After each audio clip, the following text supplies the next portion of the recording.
ప్రభు మీతో ఉండునుగాక. పునీత యోహాను గారు రాసిన సువిశేషంలోని భాగము 14వ అధ్యాయము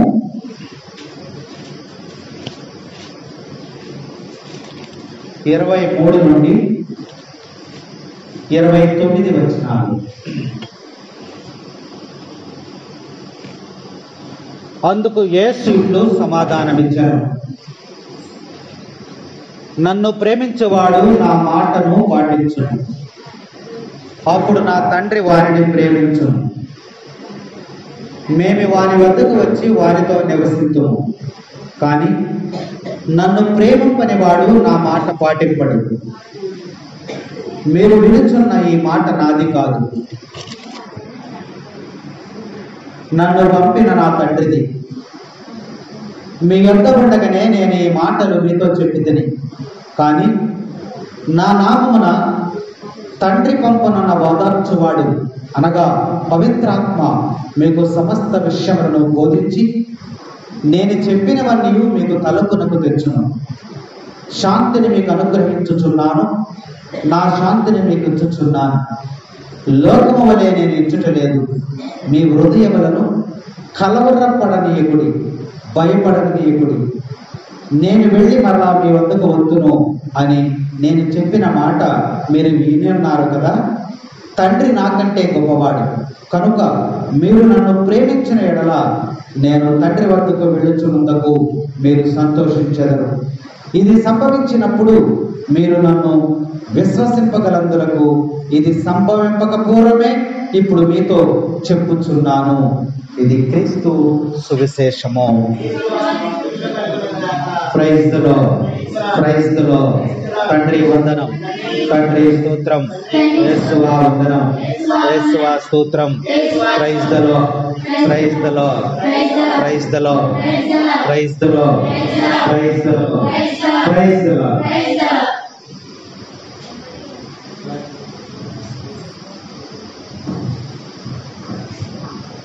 praise the Lord, praise the Lord, praise the Lord. ప్రభునందు ప్రియ సహోదరి సహోదరులారా, ఈరోజు మొదటి పట్టణము, రెండవ పట్టణము, సువిశేషము ఈరోజు మనకి ఒక సందేశాన్ని మనకు తెలియజేస్తున్నాయి. ఈ పాస్కా 6వ ఆదివారంలో దేవుడు పవిత్రాత్మను మనకి పంపిస్తానని ఒక వాగ్దానం చేస్తూ ఉన్నాడు. అంటే పవిత్రాత్మ ప్రభు వాగ్దానం అనే అంశాన్ని ఈరోజు దేవుడు మనతో మాట్లాడుతున్నాడు. ప్రభువునందు ప్రియ సహోదరులారా, ఈరోజు సువిశేషంలో మరి 23వ వాక్యాన్ని మనం ధ్యానించినట్లయితే ఒకసారి చదువు. 23వ వచనం. అందుకు యేసు సమాధానమిచ్చెను, నన్ను ప్రేమించువాడు నా మాటను పాటించును. నన్ను ప్రేమించువాడు, నన్ను ప్రేమించేవాడి లక్షణాలు ఎలా ఉంటాయి? నిన్ను ప్రేమించేవాడి లక్షణాలు ఎలా ఉంటాయి? నిన్ను ఇష్టపడేటువంటి వాడి లక్షణాలు ఎలా ఉంటాయి? చెప్పండి. ప్రభు అంటున్నాడు, యేసు ప్రభు అంటున్నాడు స్వయంగా, నన్ను ప్రేమించువాడు నా మాట పాటిస్తాడు. మనల్ని ప్రేమించేవాడి లక్షణాలు ఎలా ఉంటాయి? ఒక్కొక్కడు చెప్పండి. నా మాట వింటాడు. అవునా? నన్ను ప్రేమించేవాడు నా మాట వింటాడు. వినడా? వింటాడు.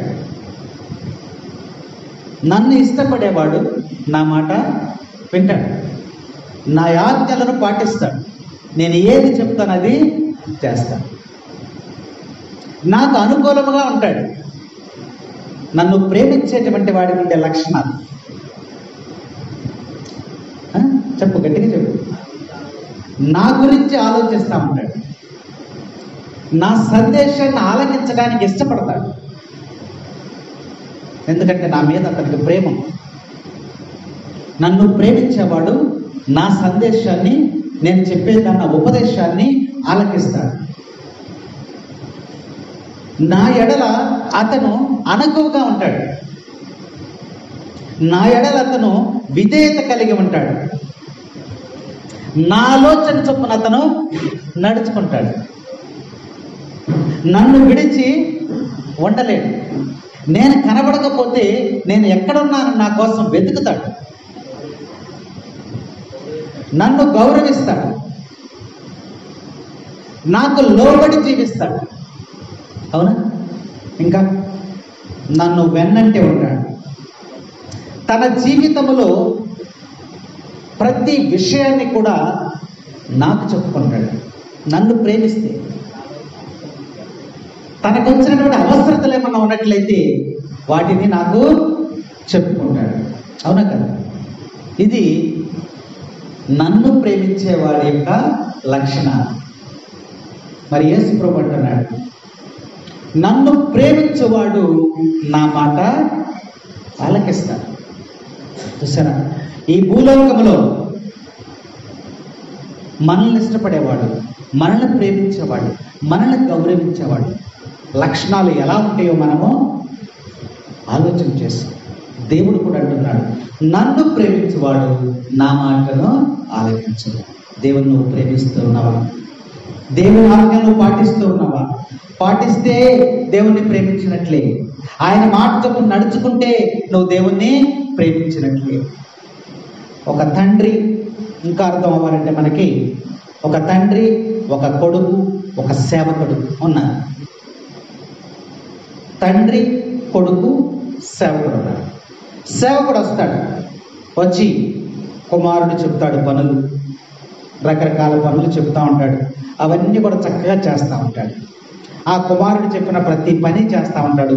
ఆయనకు లోబడి జీవిస్తూ ఉంటాడు. దీనిని ఎవరు చూస్తున్నారు? తండ్రి చూస్తున్నాడు. నా కొడుకు చెప్పిందల్లా ఇతను చేస్తున్నాడు. నా తండ్రి చెప్పిందల్లా ఇతను చేస్తున్నాడు. నా కుమారుడు చెప్పిందల్లా ఇతను చేస్తున్నాడు. నా కుమారుడు వెంటే ఉంటాడు. నా కుమారుని అంటి పెట్టుకుని ఉంటాడు. నా కుమారుని జవదాటి బయటికి వెళ్ళడు. అసలు ఎప్పుడు కూడా నా కుమారుడు వెంటే ఉంటాడు అని. ఇదంతా కూడా ఎవరు చూస్తున్నారు? వాళ్ళ నాన్న చూస్తున్నాడు. ఇప్పుడు తండ్రికి కూడా సేవకుడి మీద ప్రేమ ఉంటుందా, ఉండదా?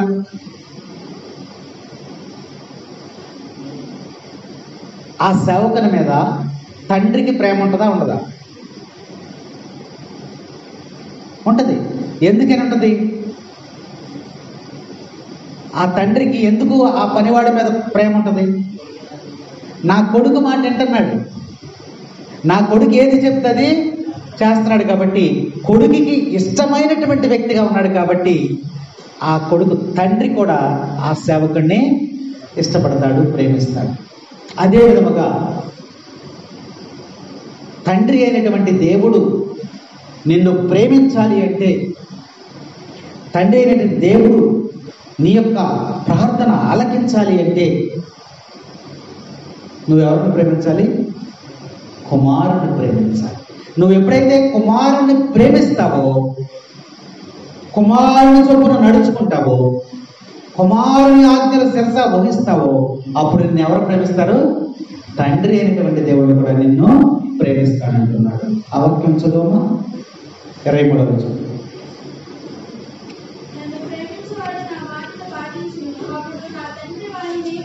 నా తండ్రి వానిని ప్రేమించును.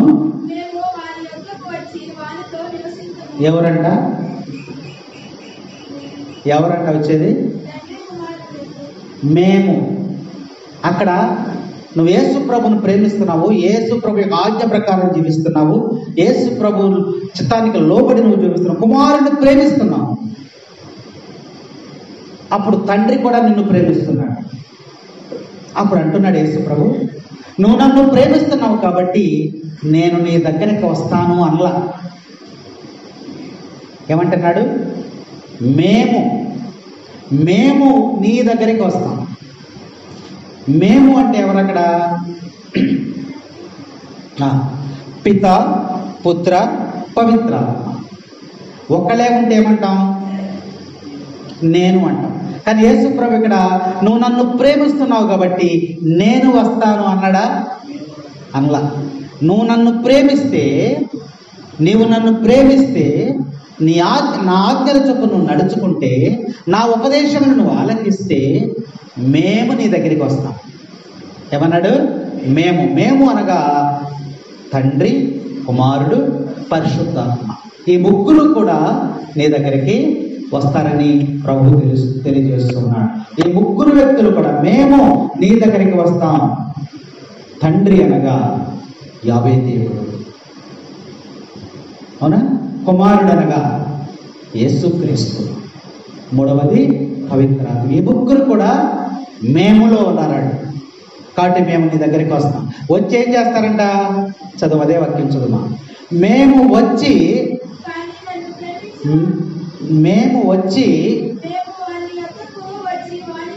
వానితో నివాసముందుము. Praise the lord. ఎవరు వస్తారంట నీ దగ్గరికి? తండ్రి, కుమారుడు, పరిశుద్ధాత్మ నీ దగ్గరికి వస్తారంట. వచ్చి ఏం చేస్తారంట? నీతో కలిసి నివాసం అంటారు. నీతో కలిసి ఏమైనా ఉపయోగం ఉందంటారా? ఆయన వచ్చి మనతో నివాసం ఉంటే ఏమైనా ఉపయోగం ఉందంటారా?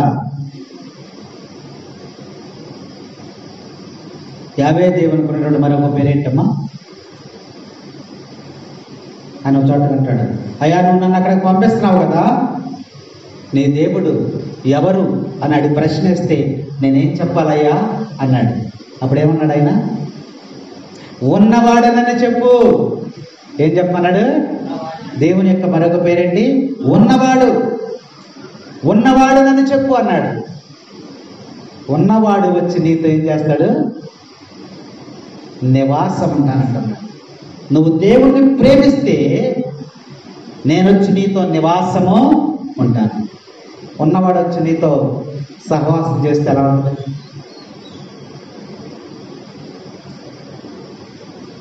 ఏమా? ఉన్నవాడు వచ్చి నీతో సహవాసం చేస్తే ఏముంటుంది? హ్యాపీనా? ధనవంతుడు అక్కడ నీతో సహవాసం చేస్తున్నాడు అనుకోండి, అప్పుడు నీ జీవితం ఎలా ఉంటుంది? మారిపోద్దా మారదా? ఒక ధనవంతుడు నీకు మంచి స్నేహితుడయ్యి నీతో కలిసి స్నేహం చేస్తూ ఉన్నప్పుడు, నీతో కలిసి జీవిస్తున్నప్పుడు నీ జీవితం మొత్తం మారిపోదు. అందుకని ఆయన అంటున్నాడు, ఉన్నవాడనేటువంటి నేను నీతో నివసిస్తానంటున్నాడు. అప్పుడు నీ జీవితం అంతా కూడా మారిపోద్ది. నేను ఉన్నవాడను అంటే సమర్థుడని, దేనికైనా అయినా సమర్థుడని. ఆదిలో ఉన్నవాడను, అంతములో కూడా ఉన్నవాడు. ఎలా ఉన్నవాడు మన దేవుడు? నీ అగచాట్లలో ఉన్నవాడను, నీ ఆనందములో ఉన్నవాడను, నీ ఇబ్బందుల్లో ఉన్నవాడను, నీ కష్టాలలో నేను ఉన్నవాడు, నీ కన్నీటిలో ఉన్నవాడను, నీ చావులో ఉన్నవాడను, నీ బ్రతుకులో ఉన్నవాడను, నీ పుట్టుకలో ఉన్నవాడు. నువ్వు పుట్టక ముందే ఉన్నవాడు. దేవుడు చూశారు, నీ పుట్టక ముందే ఉన్నవాడు. నిరంతరము ఉన్నవాడను నేను. సమృద్ధిగా ఉన్నవాడను, జ్ఞానము కలగలవాడను, ఐశ్వర్యం ఉన్నవాడను, సంపదలు ఉన్నవాడను, బలము కలిగిన వాడు, సమస్తము కూడా ఉన్నవాడను. అది ఉన్నవాడు అంటే. అలాంటి దేవుడు నీ దేవుడు అని అన్నాడు తెలుసా? నీవు నన్ను ప్రేమిస్తే, నా ఆజ్ఞకు లోబడి నువ్వు జీవిస్తే, నా మాటను నువ్వు ఆలకిస్తే, మేము వచ్చి నీతో సహవాసము చేస్తామంటున్నాడు. గొప్ప అవకాశం. దేవుడు, ఉన్నవాడైనటువంటి దేవుడు మనతో నివాసం చేస్తున్నాడంటే ఇక మన జీవితంలోనికి ఏది కూడా కొరత ఉండదని వాక్యం మనకి హెచ్చరిక చేస్తా ఉంది. తర్వాత చదువు 24వ వచనం. నన్ను ప్రేమించని వాడు నా మాట, నన్ను ప్రేమించిన వాడి లక్షణాలు ఎలా ఉంటాయి? నిన్ను ఇష్టపడిన వాళ్ళ లక్షణాలు ఎలా ఉంటాయి? నువ్వంటే ఇష్టం ఉండదు, ఈ అమ్మాయి ఆ అమ్మాయి కంటే ఇష్టం ఉండదు. అప్పుడు వాళ్ళిద్దరి మధ్య ఉన్న లక్షణాలు ఎలా ఉంటాయి?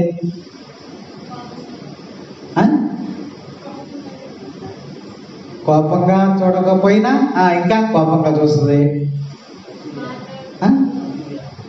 అసూయగా ఉంటుంది, మాట ఏదైనా పని చెప్పింది అనుకో వినదు, మాట వినదు. ఎందుకని? ఆమె ఎడల ప్రేమ లేదు కాబట్టి, ఆమెను ప్రేమించడం లేదు కాబట్టి ఆమె మాట వినదు. తర్వాత ఆమెకు లోబడి జీవించదు, ఆ మాట చొప్పున నడవదు. నువ్వు చెప్తే నేను వినాలంటుంది. వారిద్దరి మధ్య ఏముండాలి? ప్రేమ ఉండాలి. ప్రేమ ఉంటే లోబడతాం, ప్రేమ లేకపోతే ఏం చేస్తాం? అందుకనే ప్రభు అంటాడు, నన్ను ప్రేమించినటువంటి వాడు నా మాట వినడు, ఆలకించడు. నేనెవరో తెలియనట్లు వెళ్ళిపోతా ఉంటాడు. ఆదివారం గుడి జరుగుతూ ఉంది, కొంతమంది ఏంటది గుడి జరుగుతుందా, ఆయన ఎవరో తెలియదు, ఆయన ప్రేమించలేదు, ఆయన ప్రేమను అర్థం చేసుకోలేదు. అందుకని అంటున్నాడు, నన్ను ప్రేమించినటువంటి వాడు నా మాటను ఆలకించడు అంటున్నాడు. నా యొక్క గొప్పతనం ఏంటో, నా యొక్క మంచితనం ఏంటో, నా యొక్క ఆదరణ ఏంటో అతనికి తెలియదు. నాకు చాలా దూరంగా జీవిస్తా ఉంటాడు. నా ఉనికే అతనికి తెలియనట్టు ఉంటాడు ప్రేమించినటువంటి వాడు. కాబట్టి ప్రభు ఈ రోజు మనం హెచ్చరిక చేస్తున్నారు. తర్వాత చదువుమా, మీరు వినుచున్నారు కదా, ఈ మాటలు నావి కాదు, నన్ను పంపిన తండ్రి మాటలు. Praise the Lord. ఇవి యేసు ప్రభు మాట్లాడుతున్నాడు. ఇవి నా మాటలు అనుకుంటున్నారా మీరు? కాదు, నా తండ్రి చెప్పినటువంటి మాటలను మీకు తెలియజేస్తున్నాను. నన్ను ప్రేమిస్తే నా తండ్రి మిమ్మల్ని ప్రేమిస్తాడు, మీతో మేము సహవాసం చేస్తామని వాక్యం మనకి హెచ్చరిక చేస్తా ఉంది. తర్వాత వచ్చిన చదువు.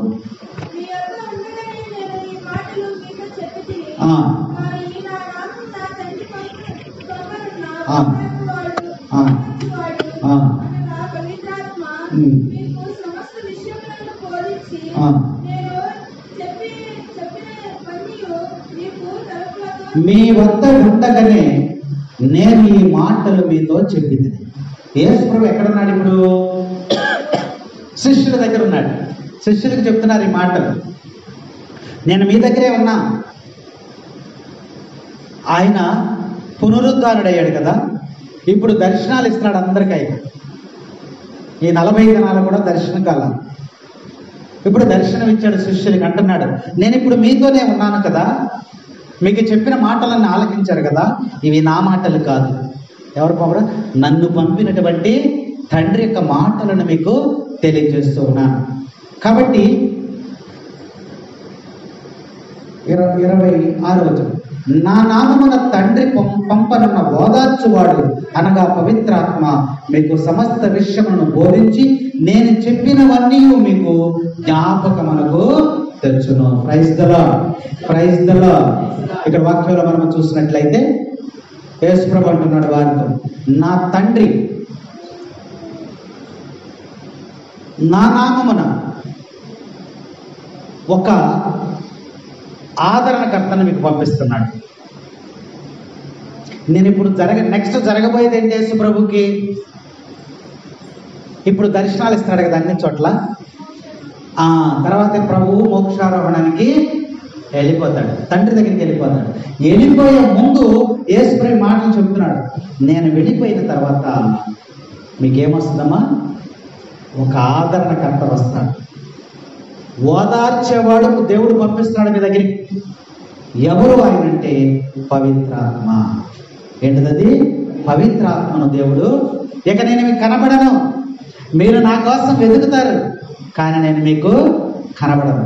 నేను తండ్రి వద్దకు వెళ్ళిపోతున్నాను. నేను వెళ్ళిన తర్వాత అక్కడి నుంచి ఎవరు వస్తారంట? ఒక వాక్యంలో చూడు, మీకు ఓదార్చువాడు అనగా పవిత్రాత్మ మీ వద్దకు వస్తుంది. ఒక ఆదరణకర్త మన దగ్గరికి వస్తాడు. చూడండి, యోహాను సువార్త 14:16 వచనం చూడండి. 16 వచనం చదువు. నేను తండ్రిని ప్రార్థింతును, మీతో ఎల్లప్పుడూ ఉండుటకు మరొక ఆదరణకర్తను. నేను వెళ్ళిపోతున్నాను కదా, ఇప్పుడు మోక్షారోహణం తర్వాత వెళ్ళిపోతాను తండ్రి దగ్గర, కానీ మీతో ఎల్లప్పుడూ ఉండుటకు తండ్రి దేవుడు ఏం చేస్తాడమ్మా? ఒక ఆదరణకర్తను మీకు పంపిస్తాడు. దర్శనమీయగరావా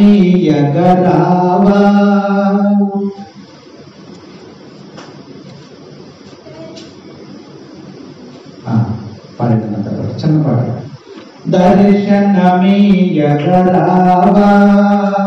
ఓ ఆత్మస్వరూపా.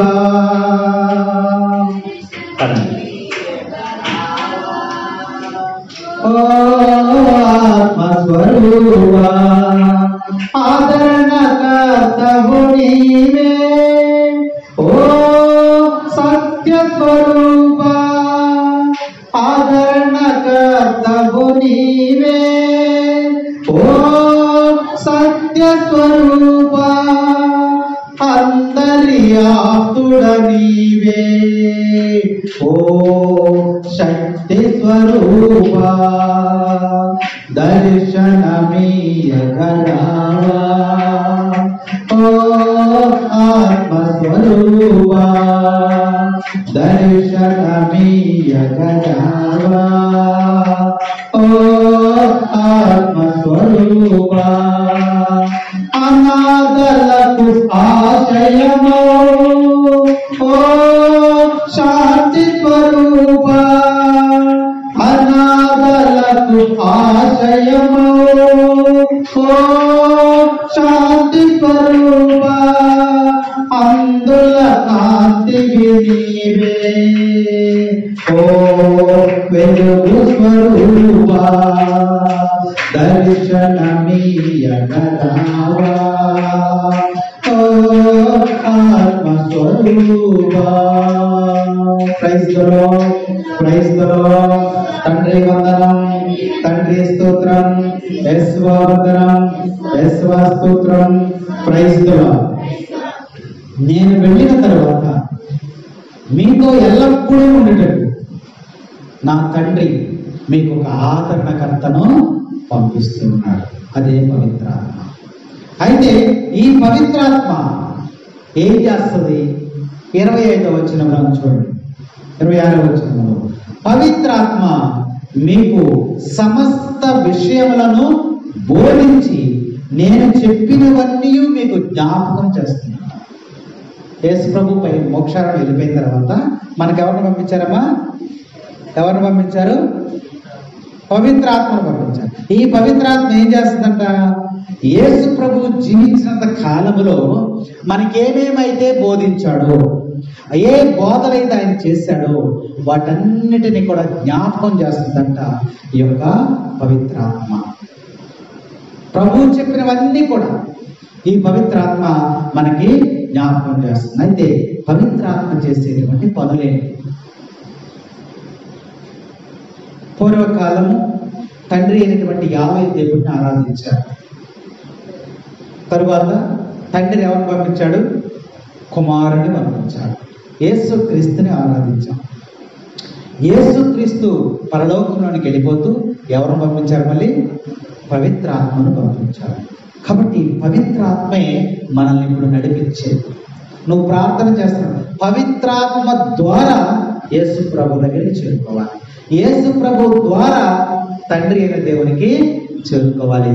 ఇదే పరలోక మార్గమని ఈరోజు పవిత్రాత్మ మనకి తెలియజేస్తాం. అయితే మనకి ఆదరణకర్తగా వచ్చినటువంటి ఆత్మ చేసేటువంటి పనే ఏం చేస్తుంది? మనలను క్రీస్తు చెంతకు చేర్చేది పవిత్రాత్మ. క్రైస్తవుల మనలను మన పనుల్లో మనం అంటాం కదా. కాబట్టి పవిత్రాత్మ మనల్ని ప్రేరేపించి క్రీస్తు చెంతకు నడిపిస్తుంది. ఈరోజు మీరు దేవాలయానికి రాగలిగారు అంటే ఈరోజు మీరు పవిత్రాత్మ ప్రేరణ చేత, ఆ పవిత్రాత్మ మిమ్మల్ని ప్రేరేపించడం వలన మీరందరూ కూడా దేవాలయంలోనికి రాగలిగారు. పవిత్రాత్మ చేసే పనిది మనల్ని ప్రేరేపించి క్రీస్తు చెంతకు నడిపిస్తుంది అని వాక్యం మనకు చక్కగా తెలియజేస్తాం. అలాగే ఇంకొక పని ఏం చేస్తుందంటే అది యేసుక్రీస్తు ప్రభు దేవుడని నువ్వు అంగీకరించేటట్లు పవిత్రాత్మ చేస్తుంది. నీ ఆలోచన ప్రకారం నడుస్తున్నప్పటికీ కూడా యేసుక్రీస్తు ప్రభు దేవుడు, నీ రక్షకుడు అని విశ్వసించే విధముగా నీకు పవిత్రాత్మ సహాయపడుతుందని యొక్క లేఖనాలు మనకి తెలియజేస్తూ ఉన్నాయి. అలాగే చూసినట్లయితే ఈ పవిత్ర ఆత్మ చేసే పని ఏంటంటే, ఎవడైనాను ఈయనే క్రీస్తు ప్రభువు, ఈయనే నా రక్షకుడు, ఈయన ద్వారానే పరలోకము అని నువ్వు నమ్ముతున్నావు అంటే అది కేవలము పవిత్రాత్మ వలనే తప్ప ఎవ్వడును యేసుని ప్రభువని అంగీకరించలేడని యొక్క వాక్యం మనకి తెలియజేస్తాను. మత్తయి శుభవార్త చూడండి. మత్తయి శుభవార్త 16వ అధ్యాయము 17వ వచనం ఒకసారి చూద్దాం.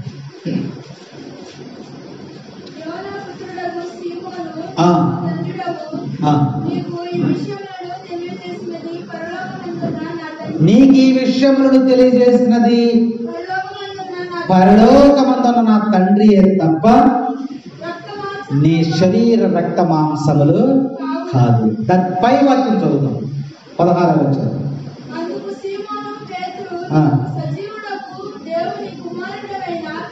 15వ వచనం చదువుతాం. 15వ వచనం.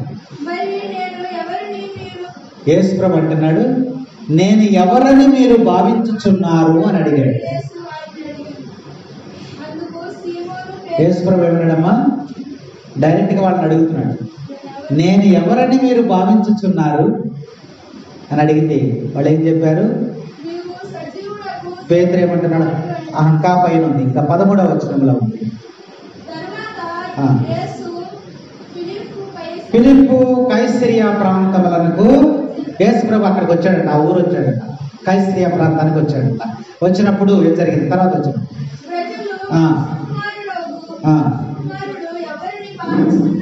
ఈ మనుష్య కుమారుడిని మీరేమనుకుంటున్నారు? ఈ ప్రజలందరూ కూడా, అనేక మంది ప్రజలు ఉన్నారు. యేసుప్రభు అక్కడికి వచ్చి అక్కడ అడుగుతున్నాడు, ఈ మనుష్య కుమారుడిని వీళ్ళందరూ కూడా, ఈ ప్రజలందరూ కూడా ఏమనుకుంటున్నారని యేసుప్రభు అడిగితే అక్కడ ఏం చెప్పారు వాళ్ళు? కొందరు అయ్యా మిమ్మల్ని యోహాను అనుకుంటున్నారు కొంతమంది, కొంతమంది ఏలియా ప్రవక్త అనుకుంటున్నారు కొంతమంది, మరికొందరు ఏమనుకుంటున్నారంటే ప్రవక్త అనుకుంటున్నారయ్యా అని చెప్పాడు.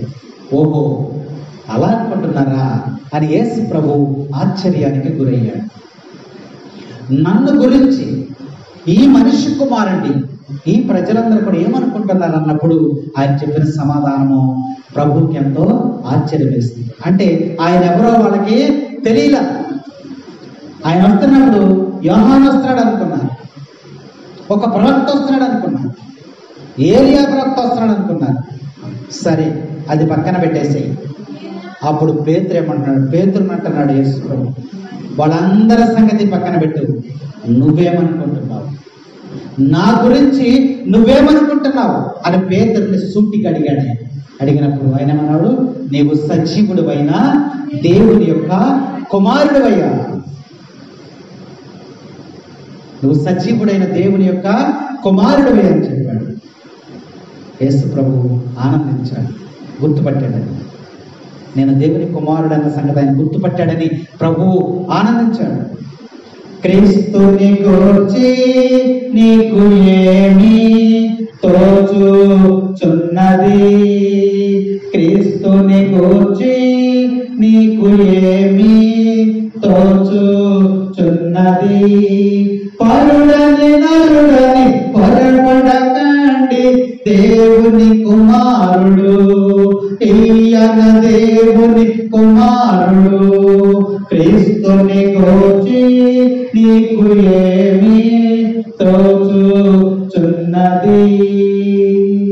నీవు సజీవుడైన క్రీస్తువు, నిజముగా దేవుని కుమారుడు. క్రీస్తువు నీవని పేతురు పలుకగా నీకేమి తోచుచున్నది? క్రీస్తుని గూర్చి నీకు ఏమి తోచుచున్నది? ఏమన్నాడు పేతురు? పేతురు ఏమన్నాడు?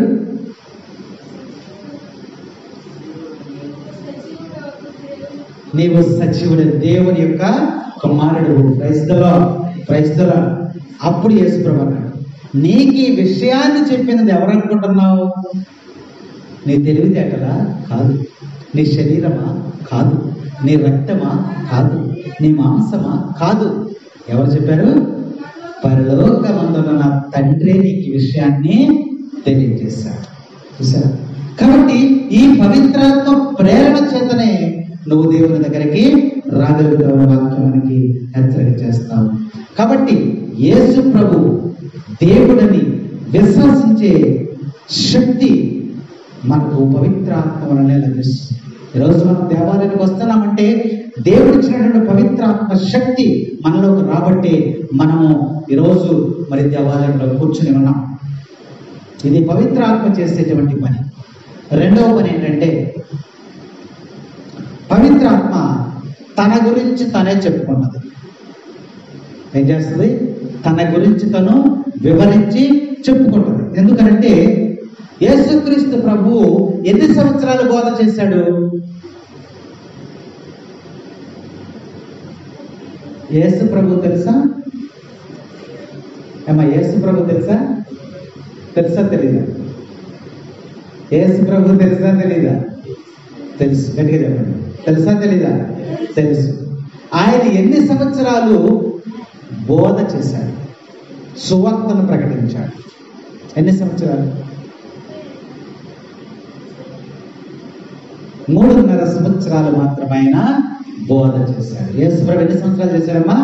3.5 సంవత్సరాలు మాత్రమే ఆయన బోధ చేశాడు, సువార్తను ప్రకటించాడు. ఈ 3.5 సంవత్సరాలు కూడా బోధించి చివరికి మరణించి సమాధి నుంచి లేచి పునరుద్ధరణయ్యి ఇప్పుడు మోక్షారోహణలోనికి ఆయన వెళ్ళిపోతూ ఉన్నాడు. అందుకనే పవిత్రాత్మ ఏం చేస్తుందంటే, ఆయన బోధించినటువంటి అంశాలు, ఆయన బోధించినటువంటి మాటలు, సువార్తను మనం అర్థం చేసుకోలేం.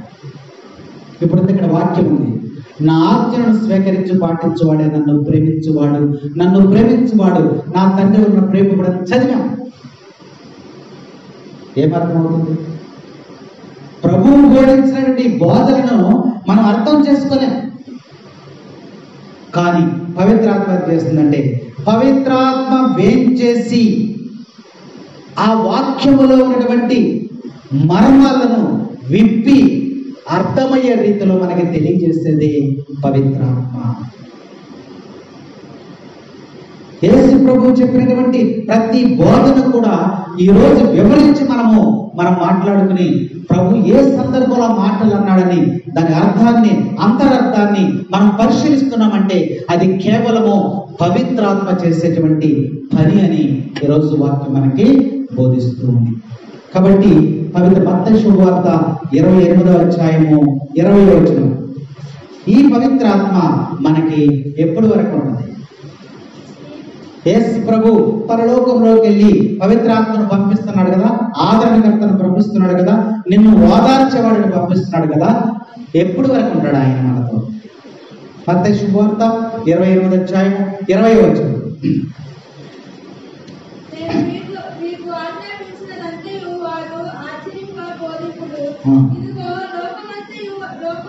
లోకాంతము వరకు సర్వదా నేను మీతో ఉంటానని అని అభయమిచ్చాడు. క్రైస్తవ ఈ పవిత్రాత్మ మనతో ఎప్పటి వరకు ఉంటుందట? లోకాంతము వరకు మనతో ఉంటుంది. మనం ఏ అవసరం ఉన్నా, ఏ అవస్థలో ఉన్నా మనం ప్రార్థన చేసినప్పుడు పవిత్రాత్మ దేవుడే మన దగ్గరికి ఇచ్చేస్తాడు. ఈ పవిత్రాత్మ ఉదారమైనటువంటి ప్రభు మరలా మనతో ఎలా ఉంటాడు అంటే పవిత్రాత్మ ద్వారానే ఆయన ఉంటాడు. యేసు ప్రభు మన దగ్గరికి రాడు. కాబట్టి ఆ ఆత్మ ఎడల మనము భయభక్తులు కలిగి ఉండాలి. పవిత్రాత్మ దేవుని ఎడల మనం భక్తిభావం కలిగి ఉండాలి. పవిత్రాత్మను మనము ఆరాధించాలి, మహిమపరచాలి, ఘనపరచాలి అని ఈరోజు వాక్యం మనకి తెలియజేస్తుంది. నువ్వు ఆరాధనలో పాల్గొన్నప్పుడు, నువ్వు బైబిల్ వాక్యాలు చదువుతూ ఉన్నప్పుడు, దివ్య పూజలో పాల్గొన్నప్పుడు, లేదా ప్రార్థన చేస్తూ ఉన్నప్పుడు, దైవ కార్యాలలో పాల్గొన్నప్పుడు క్రీస్తుని నీకు దర్శనమిచ్చేది, ప్రత్యక్షపరిచేది పవిత్రాత్మ. పవిత్రాత్మ లేకుండా ఏది కూడా జరగదు. అందుకనే పవిత్రాత్మను పంపించాయని, పవిత్రాత్మ కోసం నువ్వు ప్రార్థన చేయాలని ఈరోజు ప్రభు మనకి తెలియజేస్తున్నాడు. యేసుక్రీస్తు ప్రభు శిష్యులకు చెప్తున్నాడు, నేను ఇక నా కోసం మీరు వెతుకుతారు, నా కోసం మీరు వెతుకుతారు. నేను వెళ్ళే స్థలానికి మీరు రాలేదు, నేను వెళ్ళే స్థలానికి మీరు రాలేదు, నా కోసం మీరు వెతుకుతారు. నేను మీకు ఏంటంటే నేను మీకు దొరకను, నా తండ్రి వద్దకు నేను వెళ్ళిపోతాను. అందువలన నేను చెప్పినదంతయు కూడా మీరు ఏం చేయాలి? మీరు సువార్తను సకల మానవాళంతటికి కూడా పితా పుత్ర పవిత్రాత్మ నామం పేరట సర్వ మానవాళికి మీరు సువార్తను బోధించి, నేను ఏదైతే మీకు చెప్పాను, నేను ఏదైతే మీకు బోధించాను దాన్ని ఏం చెప్పన్నాడు? లోకమంతా కూడా చెప్పమని. ఎవరికి చెప్పాడు? శిష్యులు. అందుకనే ఆయన అంటున్నాడు, ఏమన్నాడు తెలుసా? ఆయన మిగిల్చి వెళ్ళినటువంటి పనిని కొనసాగించాలి. మిగిలిన పనిని మనము కొనసాగించాలి. మనకి పూర్వవేదాన్ని బట్టి ఆలోచన చేసినట్లయితే ఇద్దరు నాయకుల సాంప్రదాయం అనేది ఒకటి ఉంది. మోషే ఉన్నాడు. మోషే ఇశ్రాయేలు ప్రజలు నడిపించాడు కదా. నడిపించాడు. తర్వాత ఆయన చనిపోయాడు. చనిపోయేటప్పుడు ఆ నడిపించేటువంటి బాధ్యత ఎవరికి అప్పచెప్పాడు?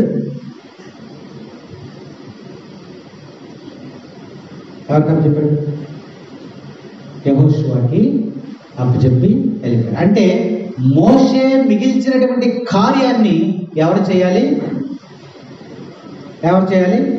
యెహోషువ గారు కొనసాగించాలి. ఆ ప్రజలందరినీ కూడా వాగ్దాత్త భూమికి నడిపించుకుంటూ వెళ్ళాడు. అలాగే ఏలియాని జ్ఞాపకం చేసుకుంటే ఏలియా మరి దాటిపోతూ, అంటే చనిపోయి మోక్షారం వెళ్ళిపోయేటప్పుడు తన యొక్క శక్తిని ఎవరికి ఇచ్చెళ్ళాడు? ఏలియా శక్తి ఎవరికి వచ్చిందమ్మా? ఏలియా శక్తి ఎవరికి వచ్చింది? ఎలీషాకి వచ్చింది. ఎవరికి వచ్చింది? ఎలీషాకి వచ్చింది. అంటే ఏలియా ఏ పని అయితే ఎంతవరకు ముగించి వెళ్ళాడో మిగిలిన కార్యాన్ని ఎవరికి పూర్తి చేశారు? ఎలీషా పూర్తి చేశారు. అలాగే యేసుక్రీస్తు ప్రభు కూడా మోక్షారామై వెళ్ళిపోతూ ఎవరిని చెందాడు? మనకి పవిత్రాత్మను ఇచ్చి వెళ్తూ ఉన్నాడు. అంటే ఈ రక్షణ కార్యానంతటిని కూడా పవిత్రాత్మ నడిపిస్తూ ఉంటుంది. యేసు ప్రభు మిగిల్చి వెళ్ళినటువంటి ఈ పని, ఈ రక్షణ ప్రణాళికనంతా కూడా పవిత్రాత్మ రెండవ ఆదరణకర్తగా మన దగ్గరికి వచ్చి మనకి మనల్ని ఓదార్చువాడుగా పవిత్రాత్మ మన దగ్గరికి వస్తూ ఉందని వాక్యం మనకి హెచ్చరిక చేస్తాము. అపోస్తుల కార్యాలు చూడండి. అపోస్తుల కార్యములు 1వ అధ్యాయము 8వ వచనం.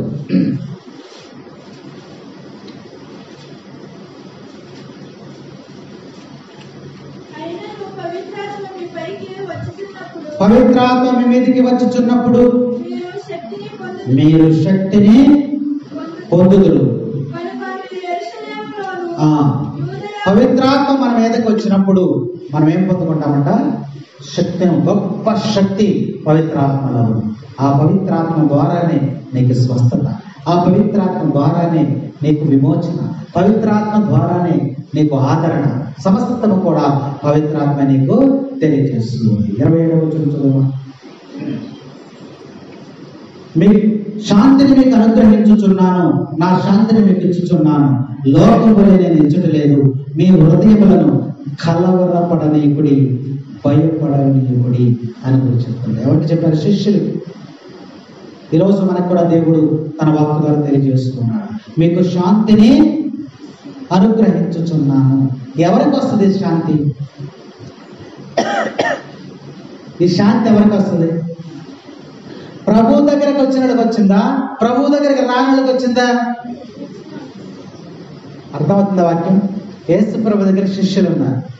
ఇదిగో ప్రజలందరికీ నేను శాంతిని ఇస్తున్నాను అన్నాడు ఆయన. అలా ఏమన్నాడు? ఆయన దగ్గరికి ఎవరైతే వచ్చారో వారిని దీవిస్తున్నాడు. మీకు శాంతి కలుగును గాక. నేను ఇచ్చే శాంతి ఎలాంటి శాంతి అంట? లోకము వలె నేను ఇచ్చలేదు. శాంతి ప్రభు ఎలా ఇస్తున్నాడంట? లోకము వలె ఇవ్వటం లేదు. అంటే లోకం కూడా శాంతి ఇస్తుంది. లోకం కూడా శాంతి ఇస్తుంది. ఎలా ఇస్తుందో మీకు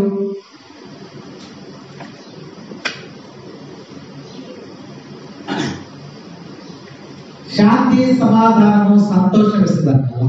లోకం కూడా ఇస్తుందంట. ఎలా ఇస్తుంది శాంతి? చెప్పు మేరీ, చెప్పు.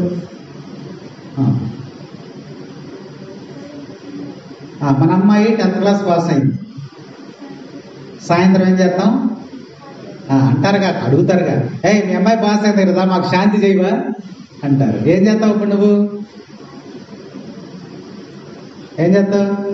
ఒక కొండ కోసేసి బిర్యానీ చేసేసి వాళ్ళందరికీ పెట్టారు. అది సంతోషమా దుఃఖమా?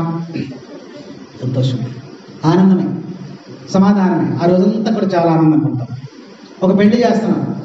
ఒక పెళ్లి చేసినప్పుడు 10 మందిని, 20 మందిని, 30 మందిని తీసుకొచ్చి భోజనాలు పెట్టేస్తాం. భోజనాలు పెట్టేసి అది ఇది అది వేసిపోసేస్తాం. ఆ రోజు నీకు ఎలా ఉంటుంది? సంతోషమే, శాంతి, సమాధానమే. ఆ రోజు హ్యాపీగా ఉంది. లోకం కూడా నీకు శాంతినిస్తుంది. కానీ ప్రభు ఏమంటాడంటే, లోకం ఇచ్చేటువంటి శాంతి నేను ఇవ్వటం లేదు. అలాంటి తాత్కాలికమైనటువంటి సంతోషం నేను ఇవ్వటం లేదు. బిర్యానీ తిన్నావు, తింటే ఈ రోజే నీకు సంతోషం, రేపు ఉంటుందా? ఉండదు. లోకం ఇచ్చేటువంటి శాంతిని నేను ఇవ్వటంలా, నేను ఇచ్చేటువంటి శాంతి వేరు. అందుకనే శాంతిని మీకు అనుగ్రహించుచున్నాను. ఈ శాంతిని మీరు లోకపరైన ఇచ్చుటలేదు. కాబట్టి మీ హృదయములను కలవరపడనీయకుడి. మీ హృదయములను పవిత్రాత్మ ఎక్కడైతే ఉంటుందో అక్కడ శాంతి ఉంటుంది, సమాధానం ఉంటుంది. పవిత్రాత్మ లేని చోట గొడవలు, అలచడి, రకరకాలైనటువంటి పరిస్థితులు ఉంటాయి. కాబట్టి నీ సమస్యలలో, నీకు సమస్యలు వచ్చినప్పుడు, కష్టాలు వచ్చినప్పుడు నువ్వు ఎవరిని ఆదరించాలమ్మా? పవిత్రాత్మ కోసం నువ్వు ఎదుర్చుకున్నావు. నీ సమస్యలలోనికి ఆ పవిత్రాత్మ వచ్చినప్పుడు ఏం దొరుకుతుందంట? శాంతి, సమాధానము దొరుకుతుందని ప్రభు మనకి తెలియజేస్తున్నాడు. కాబట్టి మీ హృదయములను కలవరపడనీయకుడి. ప్రభు ఏమన్నాడమ్మా? చెప్పండి ఒకసారి, నాతో పాటు అన్న చెప్పండి. మీ హృదయములను కలవరపడనీయకుడి, భయపడనీయకుడి. ప్రభు చెప్పాడు, నీ కాళ్ళు కలవరపడినవి బాకు, నీ చేతులు కలవరపడినవి బాకు, నీ కళ్ళు కలవరపడి బాకు అట్లా అనలేదుగా. ఏది కలవరపడిపోతాడు? మీ హృదయములను. యేసు ప్రభు అంటున్నాడు, ఏమంటున్నాడు? మీ హృదయములను పదిలపరుచుకోండి. మీ హృదయములను, సామెతల గ్రంథము 4:23 మీ హృదయములను పదిలపరుచుకొనండి, కలవరపడవద్దు, భయపడవద్దు. యేసు ప్రభు చెప్తూ ఉన్నాడు. నీ హృదయాన్ని భద్రపరుచుకో, నీ హృదయాన్ని కాపాడుకో, నీ హృదయాన్ని పవిత్రపరుచుకో, నీ హృదయాన్ని శుద్ధి చేసుకో. ఎందుకని హృదయానికే చెప్పాడు, మిగిలిన శరీర భాగాలకి దేనికి కూడా చెప్పలేదు. ఆ హృదయము, ఇర్మియా గ్రంథము 17:9 చూస్తే, హృదయము మోసకరమైనది అన్నిటికన్నా అంట. కాళ్ళు కన్నా, చేతుల కన్నా, కళ్ళు కన్నా, ముక్కు కన్నా, చెవుల కన్నా, తల కన్నా, శరీర భాగాలన్నిటికన్నా, అన్నిటికన్నా మోసకరమైనది ఏంటిదమ్మా? అందుకనే దేవుడు ఏమంటున్నాడంటే, హృదయము అన్నిటికన్నా మోసకరమైనది, కపటమైనది. కాబట్టి ఏం చేయాలి? నీ హృదయాన్ని పరిశీలించుకో. కలవరపడనీయొద్దు, భయపడకుడి. నీ హృదయం మంచిదేనా? నాది మంచి హృదయం అన్నవాళ్ళు చేయొద్దండి. నాది మంచి హృదయం అన్నవాళ్ళు చేయొద్దండి. నాది చెడు హృదయం అన్నవాళ్ళు చేయొద్దండి. 2, 3, 4, 5, 6, 7, 8 ఉన్నాయి. నాది మంచిది కాదు, చెడుది కాదు అన్నవాళ్ళు కాముగా మనం కూర్చుని ఉన్నాం. నీ హృదయం మంచిదో కాదో ఎలా తెలుస్తుంది? యేసు ప్రభువు ఏమంటున్నాడు? నా శాంతిని మీకు అనుగ్రహించుచున్నాను, లోకం ఇచ్చేటువంటి శాంతి లాంటిది కాదు, మీ హృదయాలను కలవరపడనీకుడి అంటున్నాడు. అసలు మన హృదయం ఎలాంటిది? ఎలా తెలుస్తుంది? ఎలా తెలుస్తుంది మా హృదయం? నీ చెడు హృదయం అని నీకు ఎలా తెలిసింది? మంచి హృదయం అని ఎలా తెలిసింది నీకు? నువ్వు మాట్లాడేటువంటి మాటలను బట్టి నీ హృదయము మంచిదో కాదో. ఈ చెట్టు మంచిదా కాదా?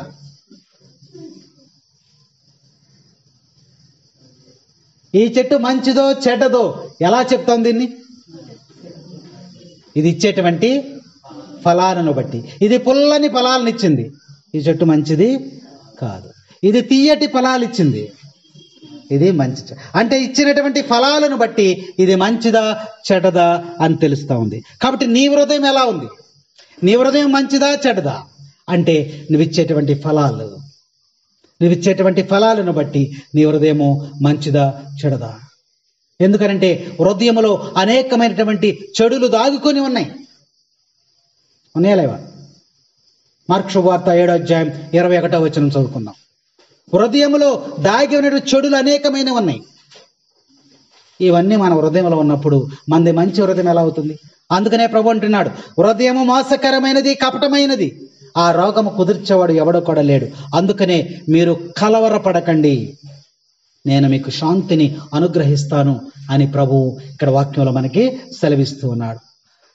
చదవమ్మా. మార్కు శుభవార్త 7వ అధ్యాయం 21వ వచనం. ఏలయనా హృదయం నుండి, ఒక్కొక్కటి చదువమ్మా, ఆగాగు, స్లోగా చదువు, నీ స్పీడ్ నేను అందుకోవాలిగా, స్లోగా లెక్క పెట్టండి. దురాలోచన, వేశ్యా సంగము, దొంగతనము, నరహత్య, వ్యభిచారము, దురాశ, దౌష్యము, మోసము, కామము, మాత్సర్యము, దూషణము, అహంభావము, అవివేకము. ఎన్నోనేమా? నేను ఏళ్ళు పెడుతుంటే నా ఏళ్ళు లెక్క పెడుతున్నారు, మీరు లెక్క పెట్టుకోవట్లా. నేను ఎన్ని మోతున్నాను లెక్క పెడుతున్నారు. ఎన్నున్నాయి మన హృదయంలో? ఇవన్నీ కూడా దాగి ఉన్నాయంట. కలవరపడకడి.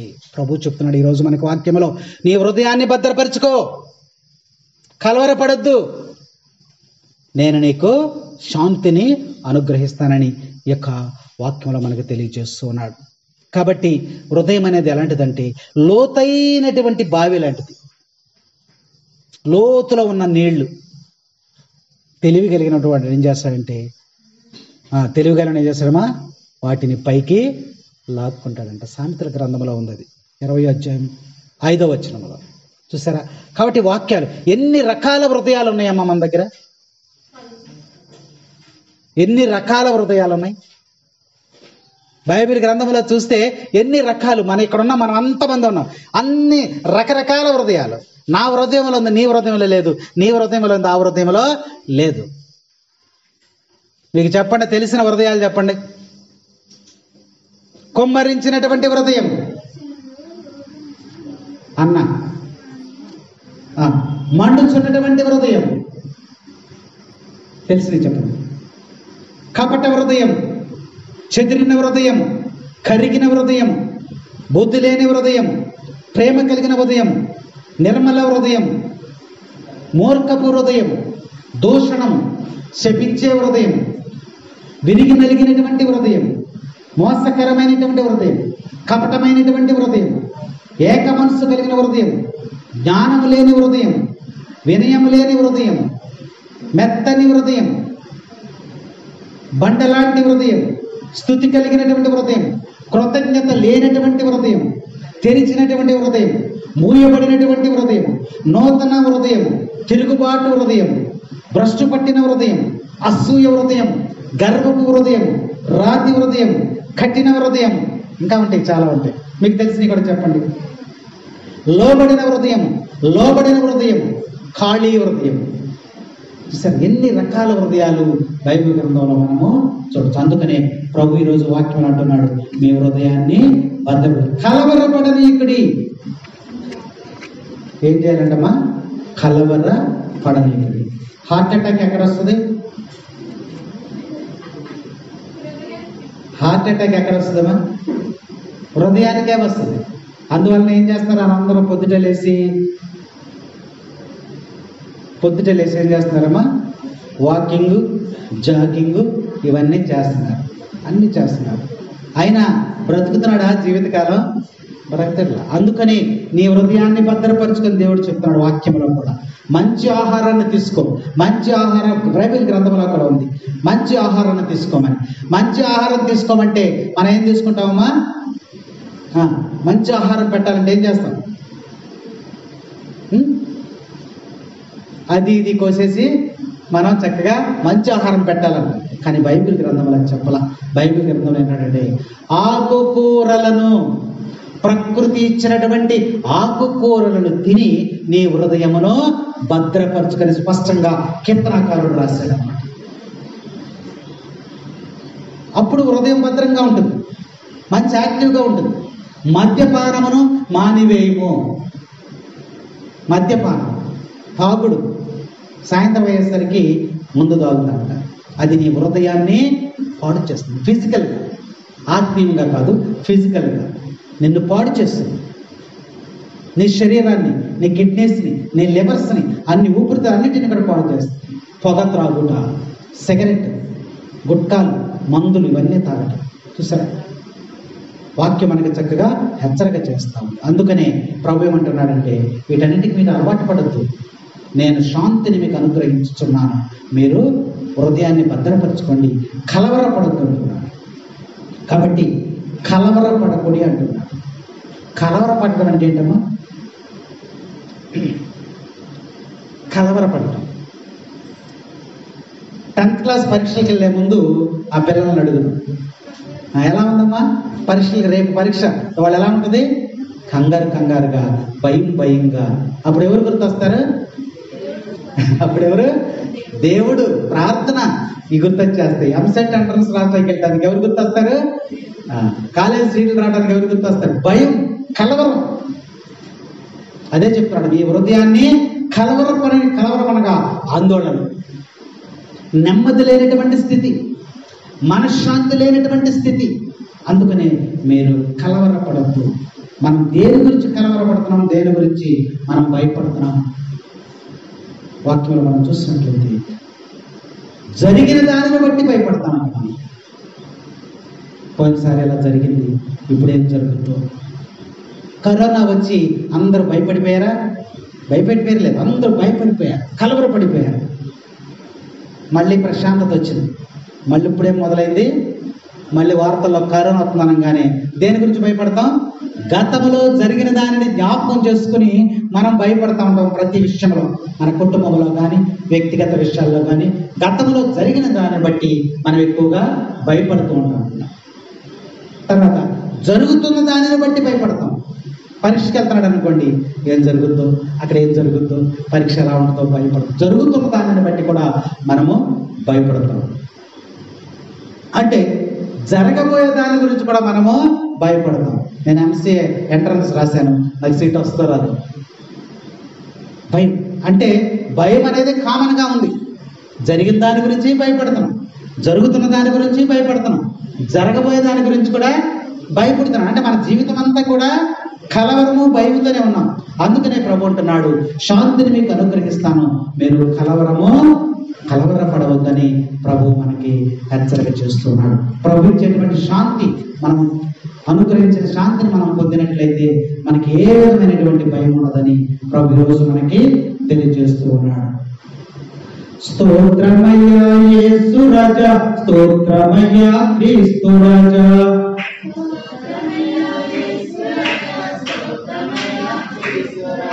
స్తోత్రమయ్యా యేసు రాజా, స్తోత్రమయ్యా క్రీస్తు రాజా,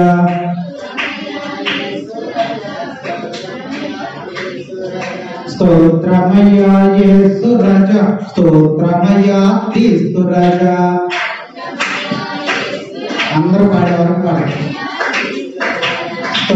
స్తోత్రమయ్యా యేసు రాజా, స్తోత్రమయ్యా క్రీస్తు రాజా. కొందరు పాడతలా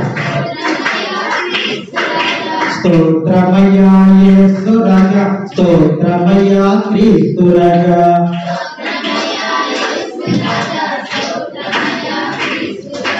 ఆరాధన స్తుతి ఆరాధన, ఆరాధన స్తుతి ఆరాధన, ఆరాధన నీకే ఆరాధన, ఆరాధన నీకే ఆరాధన.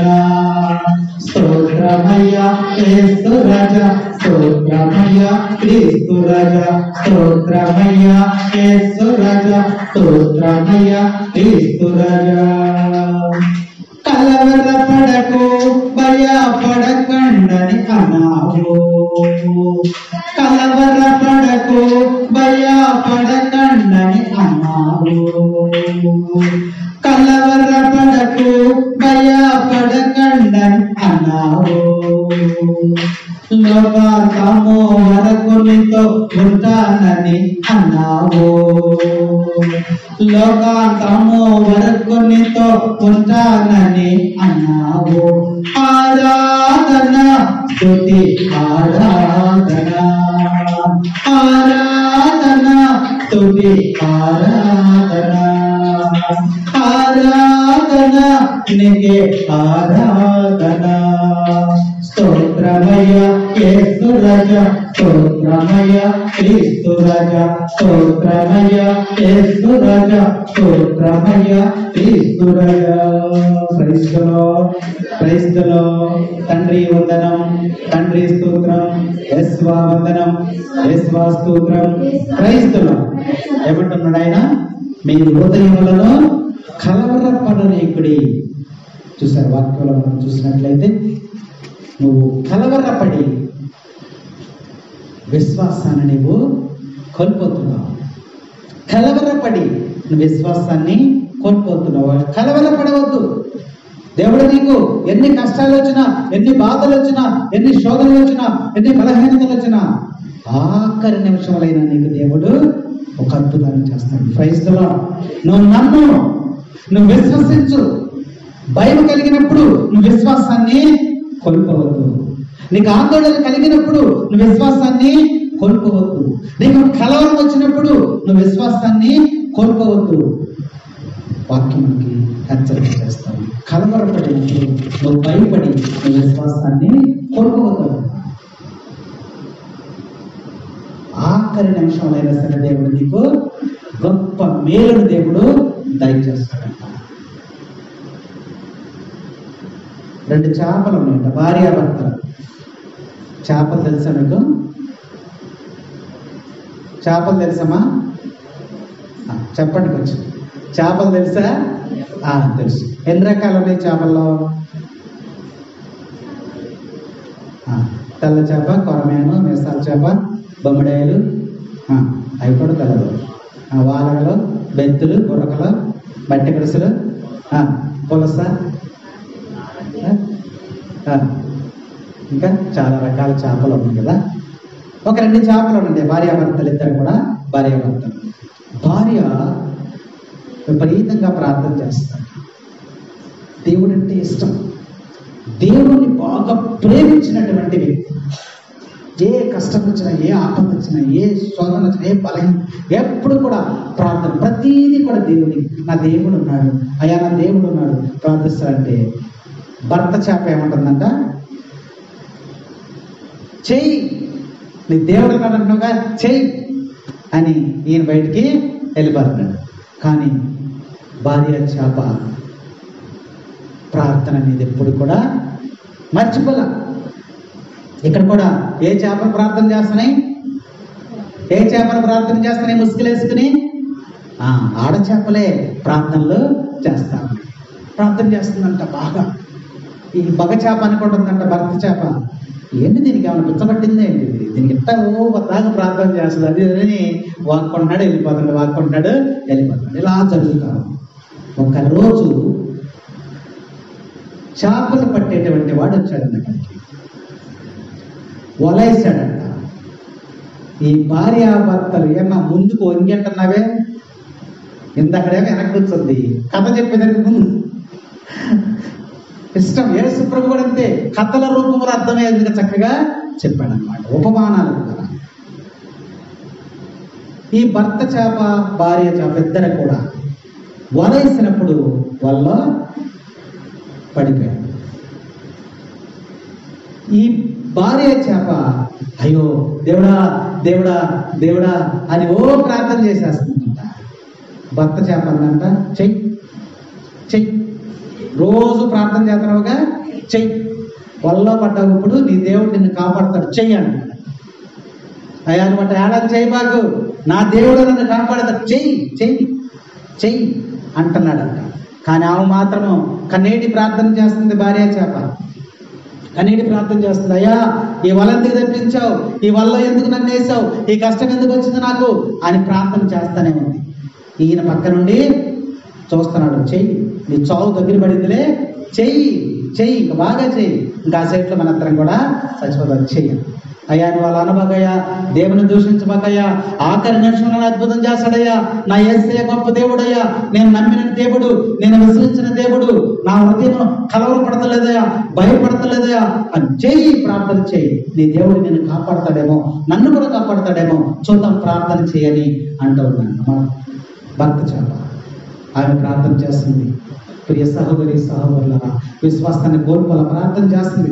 ఆఖరి నిమిషం వరకు ప్రార్థన చేస్తుంది. పోరాడుతున్న దేవుడితో ప్రార్థన చేసినప్పుడు వాళ్ళ బయటికి లాగాడంట.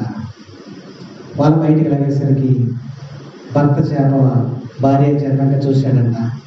చూసావా, నీళ్ళలో ఉండవలసినటువంటి మనం ఎక్కడికి వచ్చాము, బయటికి వచ్చాం, చూడు మన పరిస్థితి ఎలా ఉందో, దగ్గర పడిపోయింది ఇక అంటున్నాడు. అయ్యా అలా అనుభవాన్ని అని ప్రార్థన చేస్తానే ఉందంట. కన్నీటి ప్రార్థన చేస్తానే ఉంది. భార్య చేప వాళ్ళలోంచి చేపలు తీశాడు. తీసినప్పుడు చూడయా, నేను ప్రార్థన చేస్తున్నా కదా, ఈ వలలోంచి తీసేసి మనిద్దరిని నీళ్ళ వేసేస్తాడు అంటుందంటే విశ్వాసంతో. ఏమంటాడా, ఆడెందుకు వెళ్తాడే బాబు, మనం 2 చేపలు అమ్ముకుంటానికి డబ్బులు వస్తాయి, మన నిన్ను అంత తేలికే వదలడు, నీ దేవుడు నిన్ను కాపాడలేడు అని చెప్పి అంటూ ఉన్నాడు. వీడు ఏం చేశాడు, నిజంగా వాళ్ళలోంచి చేపలు తీసి ఎందులో వేసాడమ్మా, బొట్టలో వేసుకున్నాడు. వాళ్ళు నీటిలో ఎందుకు వెళ్తాడు, బొట్టలో వేసుకున్నాడు. బొట్టలోకి వెళ్ళిపోయిన 2 అక్కడ అంటున్నాడు, చెప్పానా వచ్చేసాం, గడియల దగ్గర పడిపోయినాక బొట్టలో వేసేసుకున్నాడు, ఇప్పుడు తీసుకెళ్ళిపోతాడు.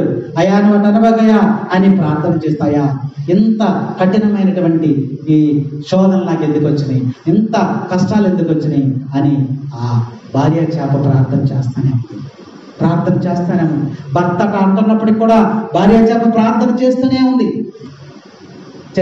ప్రార్థన చేసింది.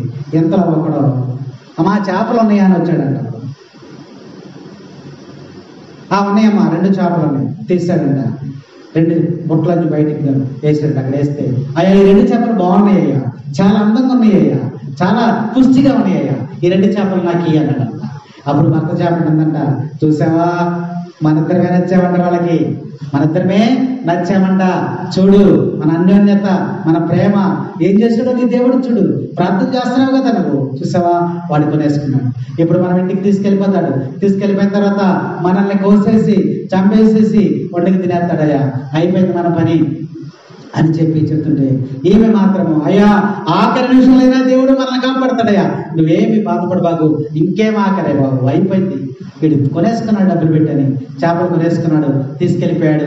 ఇంటికి వెళ్ళిపోయిన తర్వాత ఈ కన్నీటి ప్రార్థన చేస్తానే ఉందన్న భార్య చేప. వెళ్ళిపోయిన ఎక్కడికి వెళ్ళిపోయింది. వీడన్నాడు చెయ్యి, ప్రార్థన చెయ్యి, గట్టిగా అరుస్తున్నాడు, చెయ్యి ఇంకా చెయ్యి, దేవుడు అంటున్నావుగా ఇంకా చెయ్యని ఆమె అంటున్నాడంట.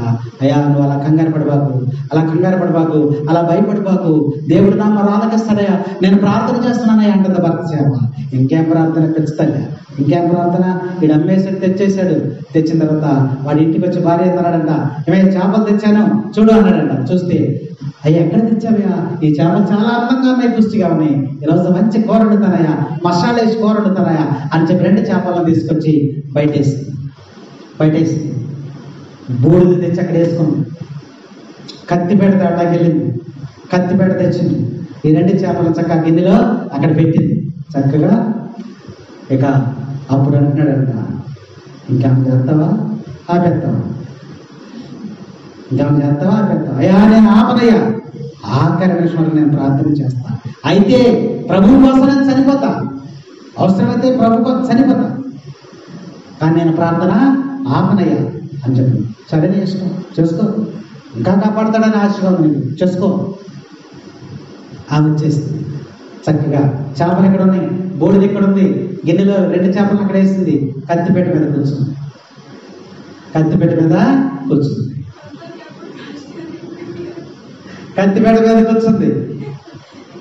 గడగడలాడిపోతున్నారు వాళ్ళిద్దరు కూడా. ఆమె కన్నీరు అప్పుడు కూడా ప్రార్థన చేస్తుంది. ఇలా ఆకాశం అంతా కూడా ఏమైపోయిందమ్మా, మేఘావృతం అయిపోయిందంట. ఆకాశం అంతా కూడా మేఘావృతం అయిపోయింది, కారు మబ్బులు పట్టేసి వెంటనే చినుకులు స్టార్ట్ అయిపోయినాయి అంట. చినుకులు స్టార్ట్ అయిపోయేదానికి ఏమో గబగబా పరిగెత్తుకెళ్ళి డాబా మీద ఉన్న బట్టలు అవన్నీ తీయటానికి, ఏమో గబగబా డాబా మీద బట్టలు తీయటానికి వెళ్ళి ఆ బట్టలన్నీ తీసుకొచ్చేటప్పుడు పెద్ద వాన వచ్చేది. ఆ నీళ్ళలో ఈ 2 చేపలు జారుకుంటూ వెళ్ళిపోయి ఆ పక్కనున్న వాగులోకి వెళ్ళిపోయాయంట. Praise the Lord, praise the Lord, praise the Lord. అప్పుడు అన్నంత భార్య చేప, అయా చూసావా నా దేవుడు ఆఖరి నిమిషాలైనా నన్ను రక్షించాడు, ఇప్పుడైనా నువ్వు దేవుడు నమ్ముతావంటే నిజమే, నీ దేవుడు చాలా గొప్పవాడు, నేను కూడా నీ దేవుణ్ణి ప్రార్థిస్తానన్నాడు. Praise the lord. విశ్వాసాన్ని నువ్వు కోల్పోవద్దు. ఆఖరి నిమిషంలో జీవితంలో దేవుడు నీకు అద్భుతం చేస్తాడు. అందుకనే దేవుడు అంటున్నాడు, నువ్వు కలవరపడవద్దు, నా శాంతిని నీకు అనుగ్రహిస్తాను. నీ కష్ట సమయాలు, వేదనలు, శోధనలు, అనారోగ్యంలో, ఆపదలు, కష్టాలలో, అనేక సమయాల్లో నీకు నా శాంతిని నీకు ఇస్తాను. నువ్వు కలవరపడవద్దు, భయపడవద్దని ప్రభు రోజు వాక్యం ద్వారా ధైర్యపరుస్తున్నాడు. అలాంటి కలవరంలో ఉన్నావా, అలాంటి ఆపదలో ఉన్నావా, అలాంటి శోధనలో ఉన్నావా, అలాంటి బలహీనతలో ఉన్నావా, అలాంటి అవసరతలో ఉన్నావా, ఒకసారి జ్ఞాపకం చేసుకో. కలవరపడకుండా ప్రభువుని ప్రార్థన చేయి. పవిత్రాత్మ నీకు సహాయం చేస్తుంది, పవిత్రాత్మని క్రీస్తు వద్దకు నడిపిస్తుందని ఈరోజు వాక్యం మనకి హెచ్చరిక చేస్తుంది. మత్తయి శుభవార్త 10వ అధ్యాయం 26వ వచనం చూస్తే అక్కడ ప్రభు చెప్తున్నాడు, మనుషులను సమాజం చూసి మీరు భయపడకండి అని ప్రభు మనకి తెలియజేస్తున్నాడు. మత్తయి శుభవార్త 9వ అధ్యాయం 2వ వచనంలో చూసినట్లయితే పక్షవాత రోగితో అంటున్నాడు యేసు ప్రభు, నువ్వు భయపడకము అని ప్రభు వారిని ధైర్యపరుస్తున్నాడు. మత్తయి శుభవార్త 9వ అధ్యాయం 22వ వచనం చూసినట్లయితే రక్తస్రావ రోగితో ఆమె అంటున్నాడు, భయపడకు అని ప్రభు అభయం ఇస్తూ ఉన్నాడు. మార్కు శుభవార్త 5వ అధ్యాయం 35-36 వచనాలు చూసినట్లయితే యాయీరు మాత్రం చెప్తున్నాడు, నువ్వు భయపడవద్దు, ధైర్యముగా ఉండమని ప్రభు అక్కడ బిడ్డని ధైర్యపరుస్తున్నాడు. లూకా శుభవార్త 1వ అధ్యాయం 12-13 వచనాలు చూసినట్లయితే అక్కడ జకర్యా దగ్గరికి వచ్చింది దేవదూత, జకర్యా భయపడకు. బైబిల్ గ్రంథంలో చూస్తే అనేక చోట్ల మరి దేవతలు దేవుడు పంపించి నువ్వు భయపడవద్దని వాక్యం మనకి తెలియజేస్తుంది. లూకా శుభవార్త 1వ అధ్యాయం 29వ వచనం చూస్తే మరియమ్మ దగ్గరకు కన్యకను గర్భము ధరించిందని భయపడుతూ ఉన్నప్పుడు దేవదూత దగ్గరికి వచ్చి, మరియమ్మ నీవు భయపడకు అని ప్రభువు అనేక చోట్ల గ్రంథంలో చెబుతున్నాడు. పేతురు కూడా అదే చెప్పాడు. పేతురు చెప్పినటువంటి లూకా శుభవార్త 5వ అధ్యాయం 10వ వచనంలో పేతురు గారితో మాట్లాడుతున్నాడు, పేతురు నువ్వు భయపడకు, నీతో కూడా దేవుడు చెప్పడానికి సిద్ధంగా ఉన్నాడు. ఈరోజు వాక్యం ద్వారా నీకు చెప్తూ ఉన్నాడు, శిష్యులకు చెప్పాడు, ఈ రోజు వాక్యంలో చెప్తున్నాడు. యోహాను శుభవార్త 6వ అధ్యాయం 20వ వచనంలో శిష్యులను మీరు భయపడవలదు, నేను దెయ్యాన్ని కాదు భూతాన్ని కాదు, నీ సజీవుడైనటువంటి దేవుణ్ణి అని చెప్తున్నాడు. కాబట్టి నువ్వు నిబ్బరముగా ఉండు, ధైర్యం కలిగి ఉండు, భయపడవద్దు అని చెప్పి ఈరోజు సువిశేషం ద్వారా దేవుడు మనకి తన యొక్క పవిత్రాత్మను మనకి ఆదరణకర్తగా బసుకుతూ ఉన్నాడు. తర్వాత వాక్యం చదువుమా, 28వ వచనం. నేను వెళ్ళి మరలా మీ యొద్దకు వస్తాను. యేసు ప్రభు చెప్పాడు, శిష్యులకు చెప్పాడు ఇదంతా. ఇప్పుడు మనం బోధించుకున్న విషయం అంతా కూడా శిష్యులకు చెప్పాడు. చెప్పిన తర్వాత ఆఖరణ ఏమంటాడంటే, నేను వెళ్ళి మరలా వస్తాను.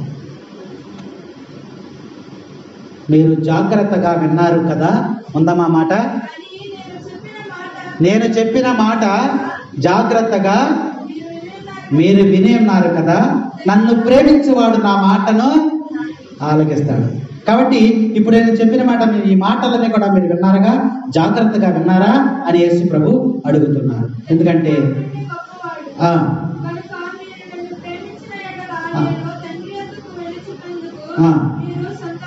అది నేను తండ్రి వద్దకు వెళ్తున్నానంటే మీరు సంతోషపడాలి. అయ్యా నన్ను విడిచిపెట్టి వెళ్ళిపోతే ఎట్లా అని మీరు అనకూడదు. ఎందుకనంటే నేను వెళ్ళటం మీకు సంతోషం, నేను వెళితేనే కదా మీకు ఆదరణకర్త వచ్చేది. నేను వెళ్ళకుండా ఉంటే ఆదరణకర్త మీకు రాదు.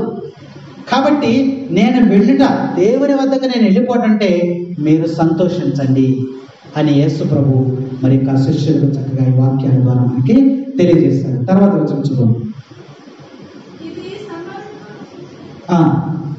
ఇది సంభవించినప్పుడు మీరు నన్ను విశ్వసింపగలందులకు ఇది సంభవింపక పూర్వమే ఇప్పుడు మీతో చెప్పుచున్నాను. జరగబోయేది నేను వెళ్ళిన తర్వాత ఏం జరుగుతుందో అది నేను ముందే మీకు చెప్పేస్తాను. యేసు ప్రభు అన్నాడు, నేను వెళ్ళిన తర్వాత ఏం జరుగుతుందో అది మీకు ముందే నేను చెప్పేస్తున్నాను. కాబట్టి పవిత్ర ఆత్మను మీరు విశ్వసించండి అని యేసు ప్రభు ఆ యొక్క శిష్యులకు వాగ్దానం ఇచ్చి, మీరు సర్వమానవాళికి పితాపుత్ర పవిత్ర ఆత్మ నామం పేరిట మీరు సువార్తను ప్రకటించండి అని ఈరోజు ప్రభు వాక్యం ద్వారా మనకి తెలియజేస్తున్నాడు. కాబట్టి ఈ పవిత్ర ఆత్మను భక్తి భావంతో విశ్వాసమును కోల్పోకుండా ప్రభువుని మనం ఆరాధించాలని ఈరోజు ప్రభు ప్రత్యేకంగా ఈ వాక్యం ద్వారా మనకి తెలియజేస్తున్నాడు. కాబట్టి నన్ను ప్రభు ఇచ్చినటువంటి మార్గం ఏంటంటే, ఈ పవిత్రాత్మను అందుకోవటానికి, క్రీస్తును చేరుకోవటానికి ప్రభు ఇచ్చినటువంటి మార్గము, నన్ను ప్రేమించువాడు